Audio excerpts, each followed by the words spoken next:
Всем привет! Сегодня я расскажу про использование такого режима для автоматического взлета, как Take-Off в прошивке ArduPilot ArduPlane. Прежде чем использовать режим Take-Off, необходимо, чтобы самолет в режиме стабилизации у вас нормально взлетал, без просадки по высоте. Если имеется вот такая просадка, как я сейчас покажу на видео, то этот режим я крайне не советую использовать. Как я недавно выяснил, данная просадка возникает из-за слишком низкого параметра I по питчу. Можете посмотреть видео, в котором я подробно разбираю эту проблему. Итак, согласно официальной документации, в процессе автовзлета самолет с уровнем газа Takeoff THR Max будет подниматься с углом Takeoff LVL Pitch на высоту Takeoff Alt с начальным курсом, то есть он зафиксирует курс по компасу, когда был активирован режим Take-Off, и будет удерживать его. Это очень важно. Попозже объясню почему. Будет удерживать данный курс, пока не достигнет расстояния Take-Off Dist из точки, когда был включен этот режим, и начнет кружить в этой точке, то есть на расстоянии Take-Off Dist, на высоте Take-Off Alt.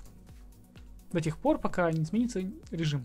И также, когда достигнута высота Take-Off LVL Alt, то вот эти вот параметры Takeoff THR Max, LVL Pitch, они перестанут действовать, и также перестанут действовать параметры Level Roll Limit и обычные параметры, которые там находятся вот здесь вот.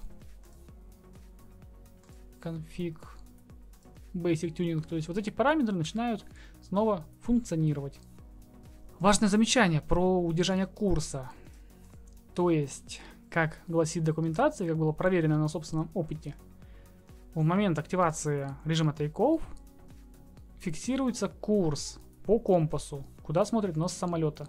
ArduPilot именно пытается удержать именно магнитный курс при начале движения. Точность курса по GPS слишком низкая, чтобы ее можно было использовать, поэтому используется компас. Параметры, отвечающие за Take-Off, находятся, соответственно, в секции Take-Off. Задается количество срабатываний акселерометра для активации Take-Off. То есть, если параметр установлен в 0, то сразу после активации режима Take-Off запустятся моторы и самолет можно бросать.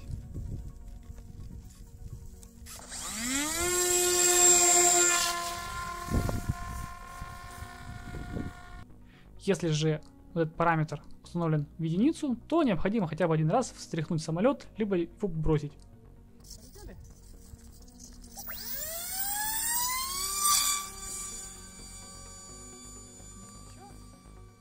Далее параметры Take-Off Alt, Take-Off Dist. Далее можно указать, на какой процент выпустятся закрылки при режиме Take-Off. За это отвечает параметр Take-Off Flap Percent. Так, эти параметры лучше не трогать. Далее Take-Off THR Delay — это задержка от инициации Take-Off до момента запуска моторов. Далее Take-Off THR Max, собственно, максимальный газ. Если тут 0 указать, то он берется из максимального газа стабилизации. Далее Take-Off THR Min Ax — это минимальное ускорение для активации Take-Off. Take-Off THR Min SPD — это минимальная скорость по GPS для активации Take-Off. Take-Off THR Slew — это означает скорость раскрутки мотора. 0 значит без ограничения.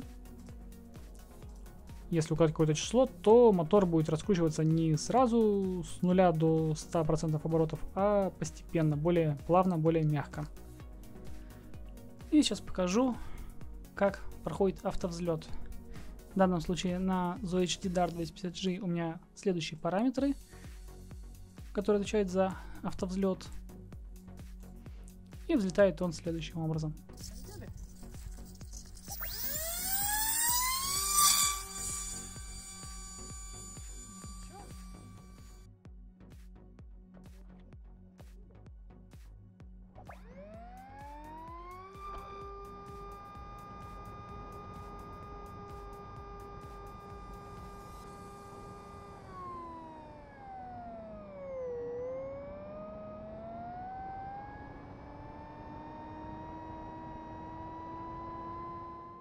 Для бинарика отличие состоит лишь в том, что у меня убран вот этот параметр, он равен нулю.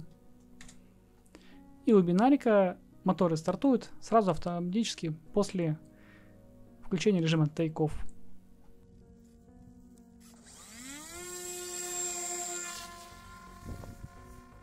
Как видно, когда пиды настроены нормально, самолеты взлетают более чем корректно. Но пока я не настроил PID-I по питчу, ZOHD Dart 250G у меня запускался как попало, а именно не мог взлететь. Вот такие тонкости и нюансы использования режима Take-Off в прошивке ArduPilot ArduPlane. Если видео было полезно, ставь лайк, подписывайся на канал. Пока-пока.